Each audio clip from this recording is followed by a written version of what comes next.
Hello. I'm so excited to introduce you to my new podcast called Songs Off the Vine. My name's Tim. I'm a singer-songwriter, guitarist, multi-instrumentalist, and now podcast host. In this show, we're going to chat with songwriters, musicians, and just generally creative folks about their lives and about what goes into making the stuff that they make. Sometimes we'll talk about craft and process, and sometimes we'll talk about things like family, community, politics, spirituality, cooking, pooping, walking, and how life makes its way into our songs. My hope is that it'll be an insightful, fun, heart-opening, strange, and nourishing hour of your life every week. New episodes drop every Tuesday, anywhere you listen to podcasts, and there's a video version on YouTube. Just search Songs Off the Vine and subscribe and listen. Thanks so much for listening, and share it with a friend if you dig it.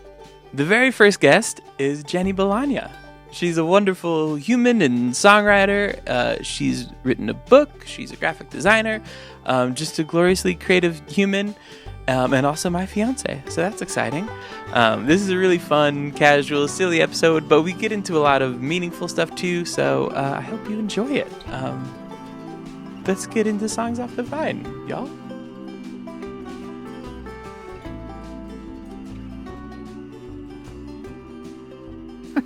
How you start a podcast. This is a podcast now. We're podcasters. We'll see if this makes it to the podcast. I think this would be a great opening. Welcome to Songs Off the Vine. It's like this.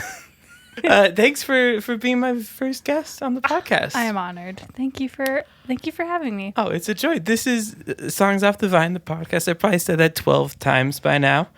And our guest is the illustrious and the glorious and gorgeous Jenny Bologna. Oh, thank you. So sweet. She's also my fiance, so... That's right. There's a bit of nepotism involved in how she got the first slot. Is that the same thing? Nepotism? I don't know if you have to be related for it to be nepotism. Well. Let's talk about you as a songwriter. Okay. So Jenny has released a lot of wonderful creative work. She's an author. She's written a book called Norrin's Legend.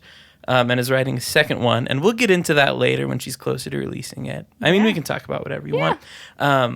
But I'd like to talk about, you have like this batch of like 12 songs or so that are really good that no one's heard yet. Well, a lot of people have heard them, but they aren't. Come to open jams or our house, I guess you've heard them.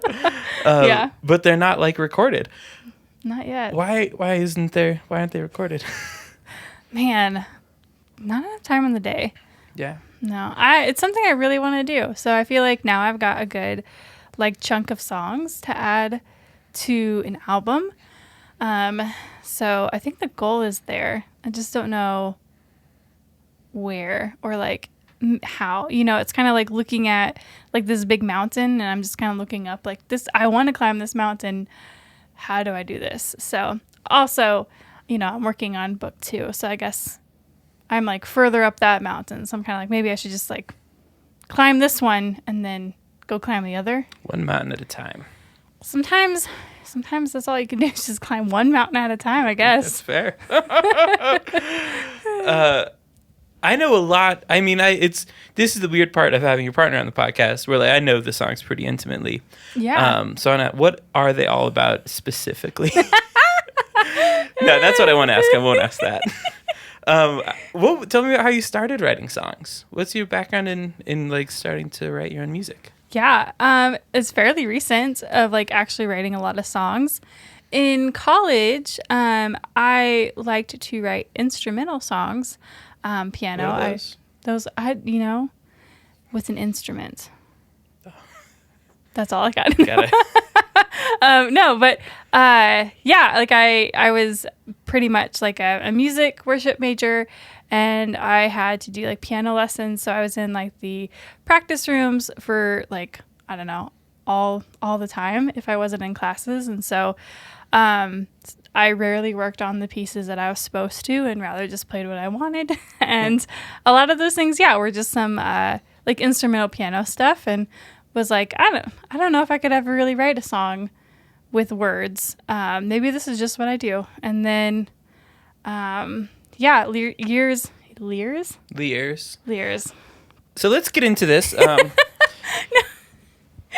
Leers. Leers. Tell me more about Leers. Oh, God, I'm sorry. I suck Leers. at hosting, No, babe. no, you're good.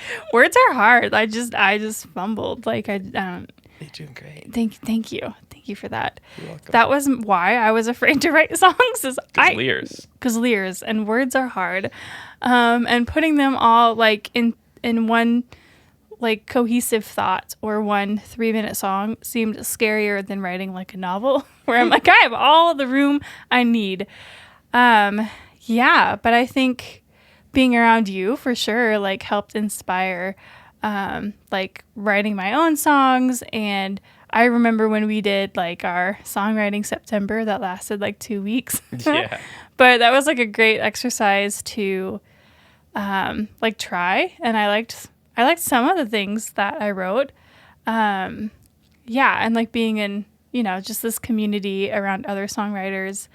Yeah, it was just really inspiring. And then you throw in some family trauma and there you go. Then you just got all this gold to to write songs on. So yeah. I like that.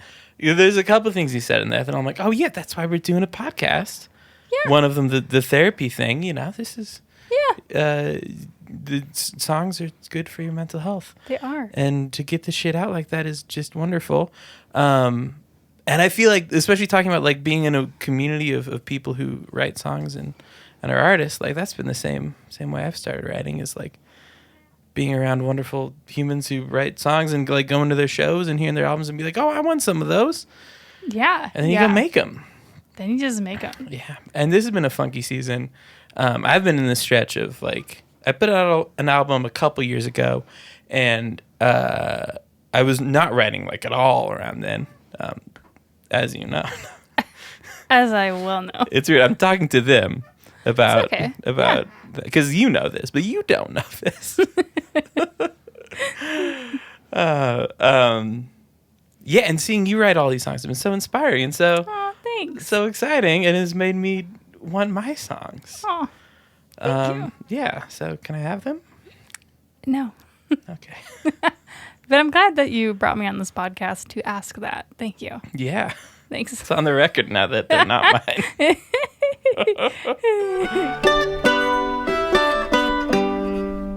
So when you're writing songs, how is it different to when you're writing a book?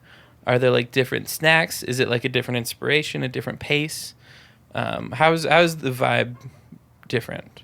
Yeah, there's music involved, so that's one. But let's see, songwriting, if I'm feeling it emotionally or feeling something emotionally, kind of flows out more. So it kind of, I don't know, it's its own roller coaster of things.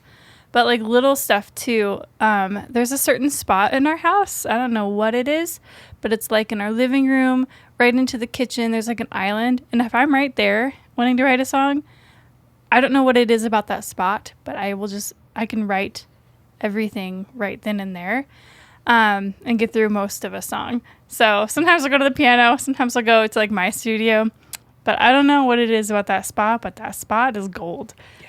So, that, or kind of dependent on the, like instrument too. Like sometimes I will have my ukulele there, or I'll go over to the piano, but then go back and write and stuff like that.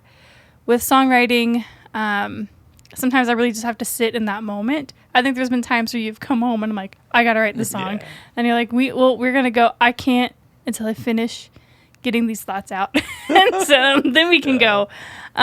So, it's kind of like right all then and there is when I feel like some of the best stuff happens. Others, like it can take time to kind of add to it. But most time, if I just let it kind of flow all out, like it'll just be there, and then I can kind of clean it up later or edit as I need.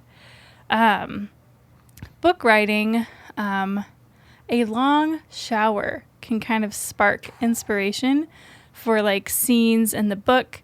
So sometimes that's one of my like go-to things of like, if I really want to write where I'm stuck on a scene, whether I go to the bathroom, go to the restroom. Tell us more.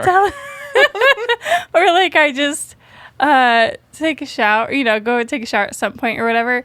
I don't know what it is, but there for for writing helps me. I think it steps away and I can kind of think about my scenes, and sometimes it's just standing there. I'm like, I just need to be in a different room for a second.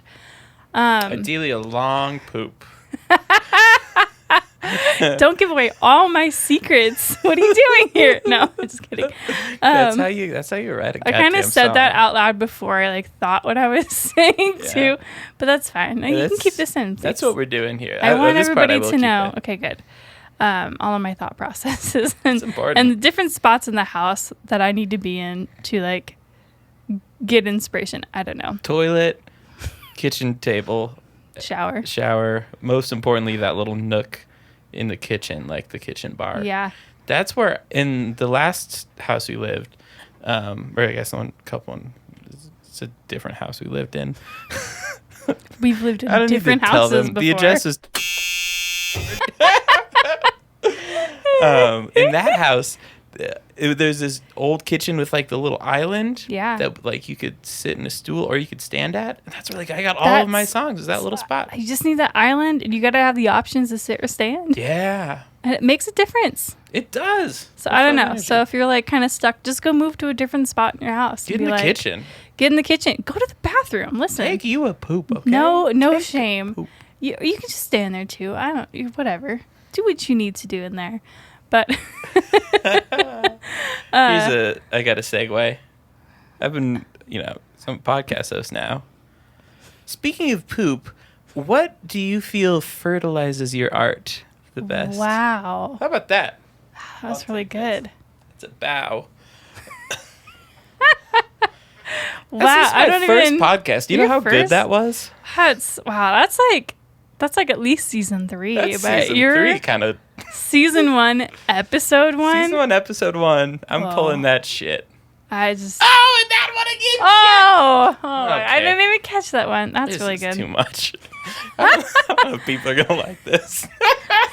I bet they will. Who knows? Will. Maybe they won't, but that's okay. We're having fun, right? We're having fun. That's really what this is about. Maybe one person will like it. Yeah. Thanks for tuning in, that Phil. one person for seeing us and believing in us and probably nodding along, being like, "Yeah, bathroom that's my inspiration too." I bet you. For you. It's for that one person. Yeah. That can be seen and valued. Yeah. And heard. Because we're trying to, I feel like there's plenty of talk about creativity and making stuff and making songs, that tells you get to the chorus fast, here's some writing prompts, here's some ways to write a good song, here's what a melody should be. And the whole vibe of this podcast is let it be something organic that feels really good to you. And all that stuff comes when you're pooping and cooking. Yeah, exactly. All of that. I don't know. I don't know either. Let's talk about something else. What's your favorite lyric you've ever written and why? Oh my gosh. I was thinking about this the other day, and man, I need like my lyrics in front of me. I got them on the laptop here, probably. You probably do. This part is going to be going in fast motion in the podcast. Thank you. Okay, good. Okay. Everybody's looking at your right now. I think so. This Old Mansion, I love a lot of the imagery in that song. And I think like in the second verse, it kind of talks about how like there's no pilgrimage for this old pilgrim, I kind of liked that kind of imagery of just something that like for pilgrimages, you kind of go back to something that's sacred. And in that song, it's kind of talking about how that's kind of like stripped away. And, and there's a lot of other things that kind of go along that line, but I kind of always really liked that verse. The sacred relics buried away, collecting trinkets like they could bring back physical forms, not just sad memories. So again, kind of like that the sacredness of traveling to this place or collecting these like relics that are like meaningful and important, like all of that's gone. So I don't know, I liked what that kind of was stating, and that's kind of how I felt in the moment with like that song. And yeah. That's beautiful. That's such a special song. It like gets on this place that like I feel like it's hard to get a song, but I think is the goal for most songs is that it's like I know it's deeply personal to you. Like the song cuts really deep, and like I know you went to a place to write that. Yeah. That's not easy, and you have to live through a lot of things to write that's not easy. Yeah. Which I can talk a little bit about if you want. I'm less interested in. I mean, we'll get into that. I'm not. Yeah, I'll joke about trying to get those parts. I know. But I'm more interested in like how you pair that, going to the deep place, find something really important with like something that sings really well and like it sounds really good. Like, so this is some professional. We're a professional podcast. We're professionals here. How do you make that sound so good? I don't know. You have this gift for taking things that are really personal and making them sound like a lovely pop song that like everyone would want to sing and might know is about that. But they could hear that song and be like, oh, that's about anything in my life. Aw, thanks. You're welcome. Let's see how to answer that. That wasn't a question. Okay, so sorry. No, you can answer that. Can I? Yeah. Okay. And now you speak. And now you speak. I think like one thing I love in general is just metaphors. Like that's how I like feel like. Man, so there's like if you. No, I'm kidding. I was gonna go into metaphor, but oh my god! But I explain metaphors with a metaphor. Yeah. So, but I just couldn't. I didn't commit to that bit. Yeah. That's okay. Let's see. Can you forgive me? Okay, yeah, thank you. Okay. But yeah, so like just like lots of different metaphors to explain something I've always really liked. And I've always kind of done whether it's like explaining or teaching or mentoring or like even just writing in general. So songwriting is kind of fun in that way where I can kind of talk about, you know, maybe harder things or whatever, but I don't have to like fully name what it is, but I can still get the feelings across. I love that. So I still feel like I can tell my story without having it to like, I don't know, just it's on my terms, which is great. I love that. And the melodies kind of come first. Like I think I shape around the melodies. Like as a singer, I want to sing fun melodies. So for me, it's always like cool riffs or whatever that kind of get stuck in my head. The chords kind of come later, which a lot of times I have to be like, okay, I've got this song. Can you please add cooler chords to it? Because I've just got 3. That's all I've got. So I kind of start like there with like a thread, essentially, of like something kind of sparks, whether it's like a verse of a chorus or just a regular verse or like the idea, and then kind of build along that too. And you know, again, what's fun to sing? What do I like have fun? And then for me, the chords typically come kind of later, or I don't know, or I'm like, okay, here you go, please add all the cool fancy chords now. And what you did for that one, I think that was one where I was like, I have this song, I have this feel, so please make it cooler. And you're always great at that, though. Like I feel like it's like the classic rom-coms. Like she's great with the lyrics, and he's great with the chords. And together, they're on a podcast now. Exactly. So yeah, no, but you're always great with like the chords. Thanks. And I have so much fun with it. Yeah, it's clear. Yeah. Wow, it's clear. Wow. Deep revelations. Yeah. Nice. I like it. This next question is bullshit. Cool. Is how do you get unstuck creatively? And I'd like to preface this a bit, good people, by saying you have like a great new song every 2 weeks. And you're also writing a book and you like pumping out all this great stuff so you never get stuck. Blah, blah, blah. Now give me whatever bullshit you want to give me about how you get unstuck creatively. Stuck. Whatever. I do. Okay, whatever. No. Ask everybody who's been waiting for book 2 for like years. But books take a long time to write. Yeah, and I've had my moments of being stuck there too. Yeah. So like it'll be months where I'm not writing, and then now I'm in more of a spurt where I'm like, okay, now I know what to do. So I think for those moments, trying to get out of my own way. So I think like with my book, I had this idea of a plot, and I kind of knew essentially where it was going. And I had this like starting point that I was like, I'm not changing this starting point. This is where I want to start. And I wrote kind of the first draft and it didn't feel great. And I felt stuck in that too. Like, I'm like, I know what I want to say, but I'm not conveying it well. And so eventually it kind of had to be like, I need to get out of my own way. I said that I wouldn't change chapter 1 and I need to change chapter 1. And once I did that, it kind of just flowed a lot more than like if I had stuck to like my guns on this isn't changing. So sometimes it's like getting out of my own way and like questioning everything. Like, what happens if I didn't use chapter 1? What happens if this is different? Or even like book writing wise, I had all my like certain chapters in this section on sticky notes. And I was like, well, what if I switched these 2 scenes? And then I was like, oh, that's so much better. Yeah. So it was kind of like getting out of my own way and just asking like myself the questions.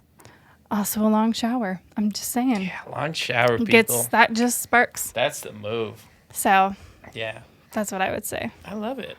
Also, I haven't written songs for like 30 years, and now you just the last 3 years it just crammed all into like, one. So the songwriting gods have been like, she's not taking any of them. She's not. And then all of a sudden they're like, oh, she's taking them. Let's give her another bunch of them. Yeah. So keep that in mind. You've been writing songs like forever. So, and that's amazing. And I'm in all of that because like that's a lot of songs and a lot of things. And then just like wanting to play them out, to people like, for all your life too, pretty much. Like that's really cool.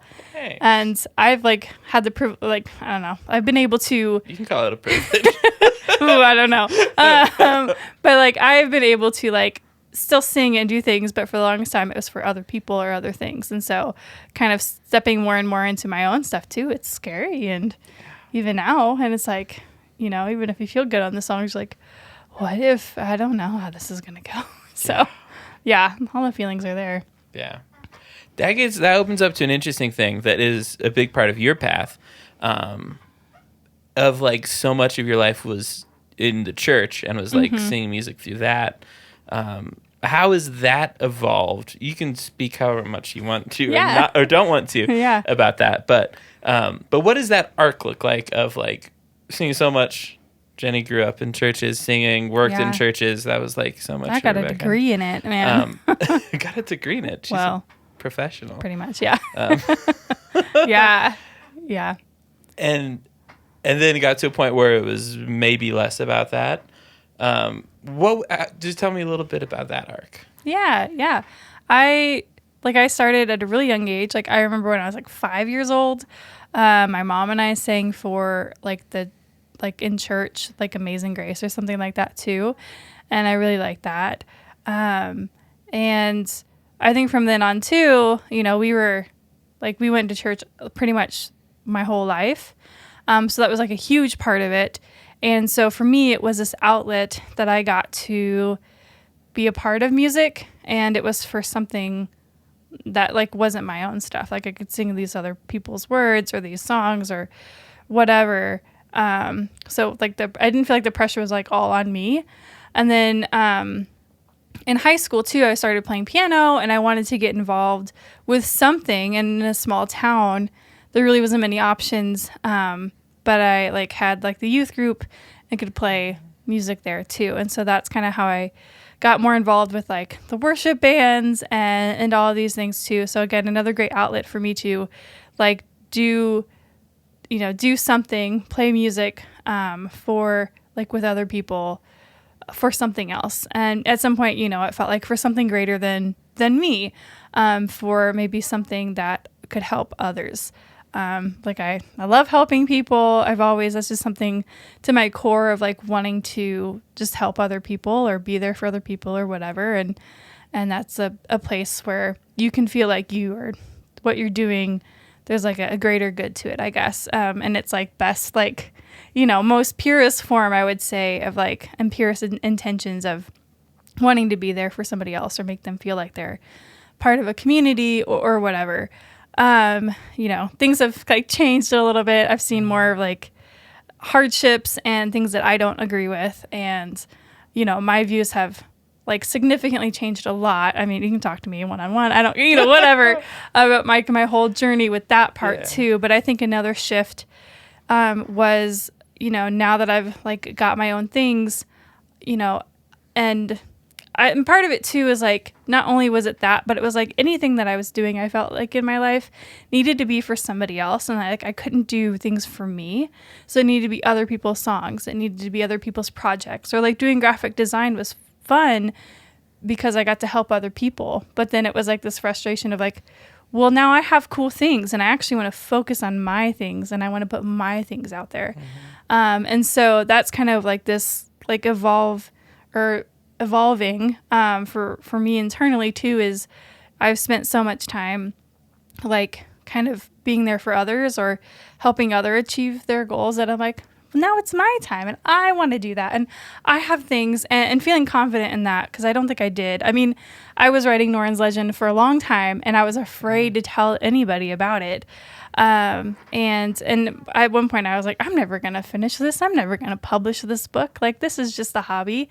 But yeah, I think just like as I've kind of grown up more in myself and have found more of my own footing and grounding in me, like that has kind of like blossomed to, I want to do my own things and share my stuff with the world too. Like my words also deserve a space where I felt like I didn't feel like I could like hold space, I guess. So I love that. Yeah. It's been so fun to watch too. Yeah. So I've seen the progression of you have of you, of being like, this is my voice and it's important and it matters, and and we're getting it out there. Yeah, and now we're getting it out there, and it's really fun to lean into that and own it and kind of even fake it till you make it sometimes. But so I'm just kind of beginning that, I guess. Yeah, well, I love it. I'm excited for there to be more of it and for... Thanks, me too. Yeah. Strangest inspiration? Yeah, what's the weirdest song you've ever written? What's the one that you're like, whoa, where did that come from? I'll load it up with a few things. Okay. Strange inspiration / a song that scared you the most / a song that you still don't know what it's about.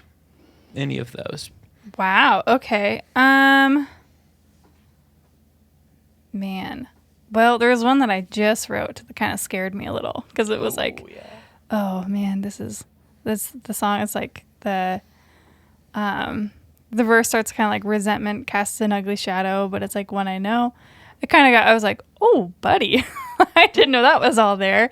Just feeling some family stuff kind of coming up after a counseling session and coming home, and it just kind of flowed out. And I was like, oh, I do feel these things, and I've not allowed myself to really feel these things. So that one's been a little scary, I would say. Yeah. That was like dark. I don't know. The weirdest one I've ever written was when we were doing like our songwriting September. Yeah. And then I was trying to write one where like at that point you were an early riser and I was a late night person. Wow. At some point that was our lives. And I do remember like when we first were dating, I think I'd asked you like, do you like to stay up late night? And you're like, yeah. And I was like, all right, cool. I do too. And then we'd hang out. It'd be like 10 o'clock. And I'm like, I'm tired. And I'd be like, which is what late. Are you talking about? It is only 10 o'clock. Not for a late night person. Late. Yeah. Not for a late night person. I'm a lady. And so then I was like, what is he doing when I'm not? Like, who is he talking? Like, I was like, and then I realized quickly on, you're not really a late night person. You are an early morning person. I do like early mornings more. So I thought that was funny. But so I was trying to write the song where like I'm like the moon and you're the sun, like rising sun, and I'm like a moon. I don't know. It was like trying to be kind of quirky and fun, and it was weird, and I I didn't know what to do with it. So that one's still it's written down somewhere. It's probably on a voice memo, but it's one that I'm like, what was this? What's going on here? Oh, yeah, I don't know. That's cute. Yeah.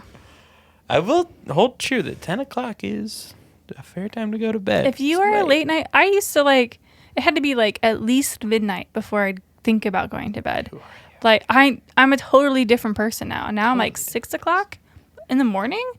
Yeah, that's nice. Let me do that. Time. So it's possible you can make the switch if you want to. At some point, though, we both are working Starbucks at 4:30 a.m., so that kind of makes you do kinda that. Forces you to become a morning. And then when I started this new job, and they're like, you start at 7:30, and I was like, great. That's easy. I've got like 3 hours to spare. Yeah. Now it's, I'm getting closer to, I don't know, getting used to that. Now 6 is a good. 6 is a good one. And I don't know, 6:15. Great. Ooh, that's the perfect one. I have to go to work at 9 now. Which I'll mention now. This broadcast, the video, is a camera that I'm renting from Longmont Public Media. Heck yeah. So if you need some media equipment, stop down and see the fine folks at Longmont Public Media. We'll probably also shoot a couple podcasts there because they have a lovely podcast studio. Yeah. Or just go and visit and say hi to Tim. He's there most of the time. That's where I work. That's where you work. That's where you'll find me. Yeah. We have just classes on podcasting. Talk his ear off. Just go. Talk my ear off. Just talk his ear off. Just follow him around. Just kidding. Don't do that. Getting it? Yeah, I just thought you'd like to have, friends come visit you. What's the difference for you between writing a song on the piano and writing a song on the ukulele?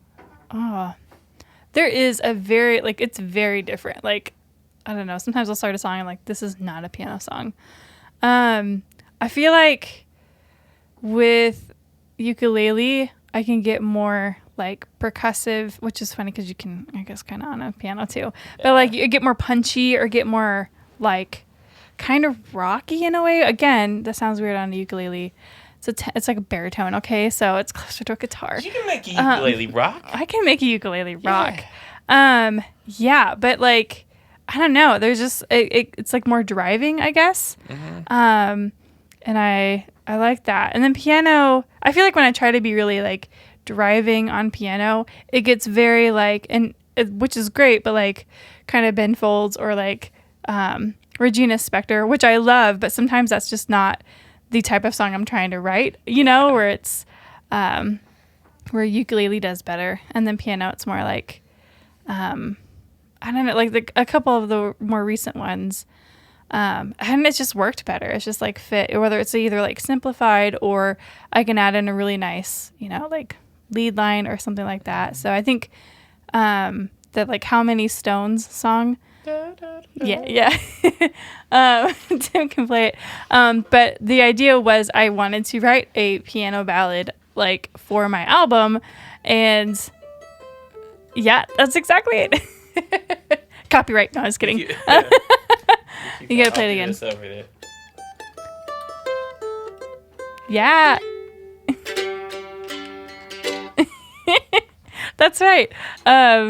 But yeah, it just worked better on piano. So I don't know. Sometimes it's like the vibe I'm trying to go for, whether it's like more of a like Taylor Swift or like Avett Brothers kind of feel, or maybe it is more of that like kind of Regina Spektor kind of feel. Like I kind of think of the vibes that I want. Or like the Lumineers, kind of like that kind of piano vibe too. Yeah. So the vibes, it's all about the vibes. It's all about the vibes. Yeah. Okay. All right. I've got some questions for you. I want to hold this mic. Okay. Ready? Ready. What inspired you to start this podcast? Ooh, I've wanted to start a podcast for so long. Mm-hmm. I think it was just like just listening to podcasts. I like this format for things. Like I said, every podcast has a different kind of format, but I like this laid back kind of thing where we're not. You're like laid back. Let me tell you, this laid back thing. I'm too laid back to answer questions now. I think it was because of all the inspiration I've gotten from other people's podcasts, and just how they're like such a lovely companion to have. Like I literally talked about Pete Holmes' You Made It Weird podcast. Like I just live with that most days, and it's a wonderful companion. Another favorite podcast I have is the Robcast by Rob Bell. He just has so much great like wisdom about making stuff, and also the Joe Pug's podcast called The Working Songwriter. I'm avoiding answering the question just by chatting out other podcasts, but it is like all of that to bring it to. I love when people can put their spin on a full show and just share like a part of themselves. And that's kind of what I want to do here is, for one, share a part of myself that I don't share in my work as a songwriter. And it's just tougher for me to share like online in other ways. This feel like I'm feeling pretty comfy right now. That's good. That gets into my second question. Yeah. Before you keep going, because you're going to just answer my second question. But like, what are your goals for this podcast? Like, what do you hope that people can like leave like after they listen, or like, yeah, like what are your, like, I don't know, goals? Yeah. Now you speak. Now I speak. I also want to do for other artists to be able to share that same like version of themselves that I want to share, which is like an open and casual and vulnerable and funky and, you know, whatever it needs to be without trying to force itself into what a show or a venue or something like that wants you to fit it into. My goals for the show, boy, I don't know. I don't really have any goals, which is kind of fun. That's great. I've like had a lot of goals for myself as an artist and a songwriter, and some of them have happened and some of them haven't. And now when I go into a new project, or in the past when I have lately, like there have been these goals and ideas that have made it feel smaller and like more pressure and less joy to me. Mm-hmm. So I guess the goal for this one is to just keep the joy alive. And I want it to have longevity. I want to be able to make like hundreds of these. And then for them all to shine a light on the really unique creature that is each specific artist. Yeah. And also, you know, for me to be a part of that, shining the light on the weird artist that I am, you know? Yeah. Boy, I'm too comfortable for episode 1 already. All right, next question. Ready. What is, or who is your dream podcast guest? If like somebody called your phone, they're like, so-and-so can be on your podcast. Yeah. Who would it be? I guess they didn't need I didn't need the phone call. They could call. It was like the agent was calling. The agent. Oh, that'll be more fun. There's an agent calling you. Like, not like a spy agent, but like a talent agent. It is a spy agent. It could be both. What if, and it's like this podcast leads to, like, you know, then someone being captured. That's like Spy Kids. Yeah. Did you ever watch Spy Kids? I never watched Spy Kids. Oh my gosh, we loved Spy Kids. That was the first DVD we ever bought because we're old. You're not old. You're right. We didn't buy it. Our parents bought it. But my parents had like a DVD VHS player. Mm-hmm. So we had all these like VHS, but we had one DVD and we watched the one DVD for like weeks. My parents were like, we can still watch the other movies. And we're like, no, Spy Kids. Only Spy Kids. Only the future. Only the future. Oh gosh. So. That sounds rough. It, that and Benchwarmers at some point too. Benchwarmers. I don't think I saw that. You either. have seen Benchwarmers. We've seen it. Yes. I've seen Benchwarmers. Well, you watched it. I think you were awake for most of it. Okay. Anyways, okay. Dream guest. I love these tangents. That's what it's all about. Yeah. My dream guest. I mean, like, I'd love to have Pete Holmes on a podcast. He's like kind of, one of my fave podcast comedians. Just creative people in general. So I'm gonna go with that. That's good. And any others? Yeah. I mean, Paul Simon would be really fun. That's like big dream. Well, you get Simon, who's named after Paul Simon. We just need to get another cat named Paul, or a dog. We're gonna get a dog named Paul. We're gonna get a dog named Paul one day, and he's gonna be on the podcast. He's gonna be on, and then it's gonna be the Paulcast. Paulcast. It's pretty cute, right? Oh my gosh, we're gonna go get a dog tomorrow. I'm just kidding. So we're not doing that. We name our pets after musicians. We have Mipso, which is a band I'd love to have on the podcast. Yeah. And hopefully, if you're listening, Mipso, I love you, you sweet little kitty. And also, if you're listening, Mipso, the band. Next question. What is the most absurd thing you've convinced someone to believe? Oh, man. I have one if you want me to go first. I'd love so you can that. think about it. Yeah. So when I worked with like a youth ministry, we had like one of our like youth volunteers, and we were friends and coworkers at the time, But they were gone, and I had convinced all of the kids to be like, we need to make a new lingo or something, like a new word. So when they come back, we can say like, this is what the cool kids say, and make them believe that. And so, because, this coworker kept asking like, what are these, trying to like relate with the kids, like what are they saying? What are these cool words? And I was like lit and fam and all these things. Lit and so fire. I had told them brick is one, BRK, not even the whole brick, BRK, brick. And it's meant to be cool. Like that is so brick. And they're like, I don't know about that. And so I like gathered a whole bunch of students and I was like, guys, I forgot I said this, but like, let's turn brick into a thing. And they jumped on it. And like we had like a whole youth, it was like 50 to 60 kids who were like always saying brick every time we had like a service. Some kids asked others out for homecoming with a sign that said it would be brick if you would come to homecoming. Like it was a thing. You are good, babe.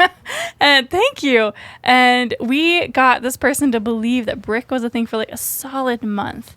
And that every time they're like, that's really stupid. I don't think that's real. I'm like, it is though. I'm just saying like brick, it's a thing. And brick. And eventually I told them and they're like, wow. And I was like, that's the best like prank or whatever that I've pulled in my life. So, and convince somebody that was a real thing. So, and the fact that I could get a whole bunch of students to like follow me in on that's real power there. That's terrifying. Be afraid.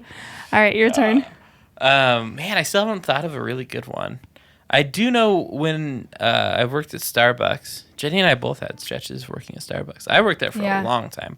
It's a good job if you're like trying to start something creatively, because you can work there for like 20 hours a week and get health insurance. Yeah.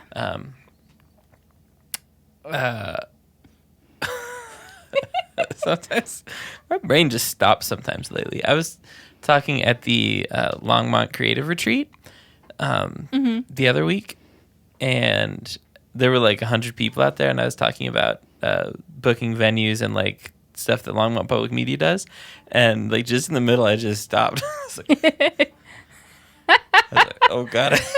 And then I started again. I was okay. I'm not like that afraid of public speaking, but sometimes I just stop. Sometimes, no, I get it. You're like, mind just like spaces. It's like you ran out of pages and you're like, yeah, I don't know. I know. And I need you people to know this about me before we start this journey. There's going to be some silence. It's okay. We can be comfortable with silence. We can be comfortable with silence. You can't whisper though. That's weird. Oh gosh. You were at Starbucks, and it's something that you convinced somebody. I was said that when I left Starbucks, when I put my 2 weeks in, I was going to spend the rest of those 2 weeks telling everybody that they changed the name for what the sizes are. Because Starbucks is nice and pretentious, and they don't use small, medium, or large. They use tall, grande, and venti. Yeah. And I thought it'd be funny.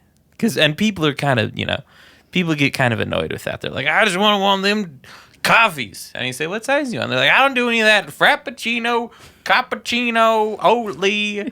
I want a coffee. I'm like, okay, you can say small, medium, large. But they're like, they don't want to say the size.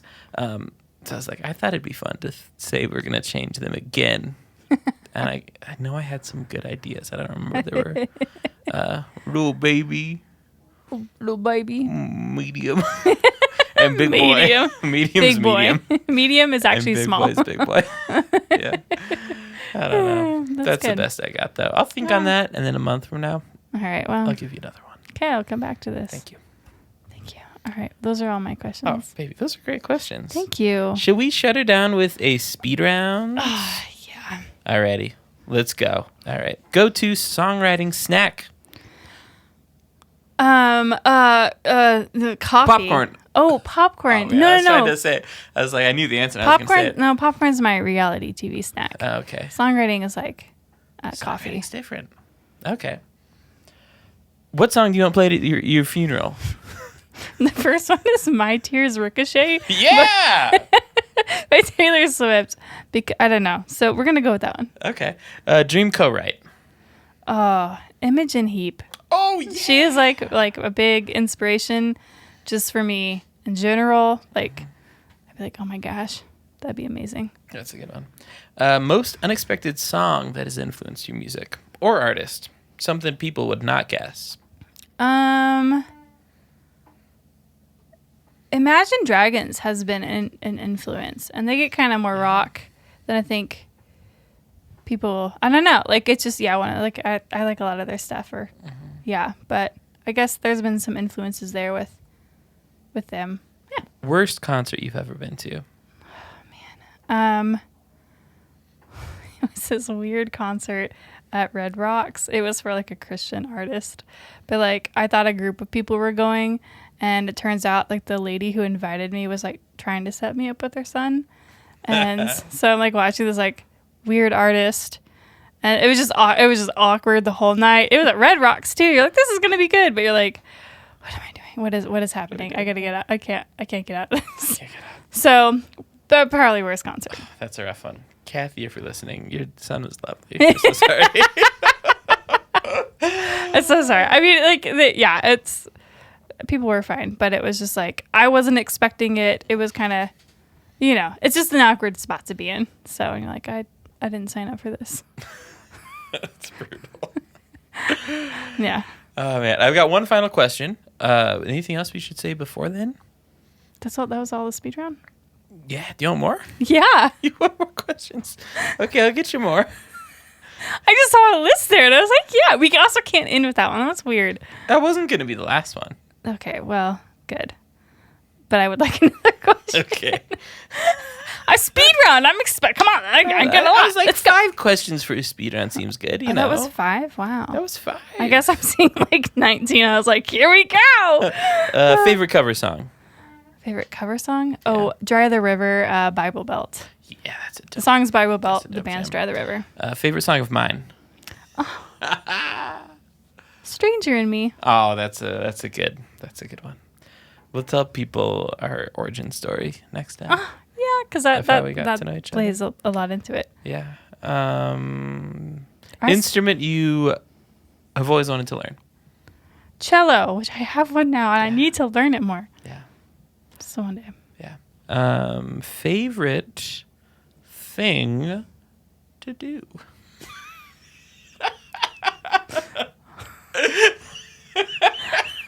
I don't even know. You're like pulling that one out of your butt. I don't know. Favorite thing to do.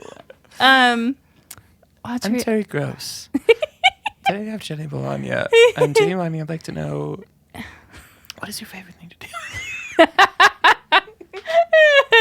Okay, aside from all the creating stuff, obviously reality TV. That's a winner. That's it. Or a little shopping trip. A lady loves to shop. Lady loves to shop. You got any speed round questions? I did plan that one. What is your favorite song of mine? Man, it's tough. We're just talking about this whole mansion, so that one's got to be up there. I guess maybe I already asked you that, but I'm asking you again, and you can't. And every day's an adventure. Do you want a third one? Yeah. Because I'll do it inevitably. Listen, that's a great one. You got to get these songs online so we can be talking about this, and the millions of people who have listened to an hour of this will be like, I gotta look that song up. I'm so sorry. Come to a show. That's fine. We soon we'll promote all of our shows too. We'll do this like the day it comes out, and then we gotta get shows. If you're booking shows, get us some shows. Well, we'll mostly talk and be like this. Yeah. No, we're good at music. I think. I think we're good at music. Favorite book character of mine from Norrøn's Legend. Yeah. I'm still making this about me. I'm so sorry. That's fair. That's fair. That's what we do. The old guy, Cameron, Caden. I like Caden. I have a good picture of what he looks like in my head. Oh, what does he look like in your head? Kind of like Michael Wooten. He does. Yeah, sure. Yeah. No, that's great. Yeah. Okay. What song would be played at your funeral? Though I do not want to think of that. I know it's kind of I got sad as I was asking it. I love the question. I think that's going to be a question that I ask during every show. Yeah. Because that's my favorite question. But I agree, it's sad. No Hard Feelings by the Ava Brothers feels like a classic one. Or Both Sides Now by Johnny Mitchell. I know. Those are sweet. Mine is like revenge. I don't know. I'll think of maybe ask me that one next month. I'll think about it more. Yeah, I mean, I'll have different ones. Okay, cool. The funeral will be a music festival, so that would be a lot. That's also, I'd like Low by T-Pain to be played. I bet there's a Black Eyed or Let's get it started. Yeah, let's get at a funeral. Yeah. And here, Awkward. people living, people dying. Yeah. Okay, we can't afford that. Okay, that's what I had. I guess I don't Yeah. know. I wasn't ready to ask you these questions. That's fair. So sorry.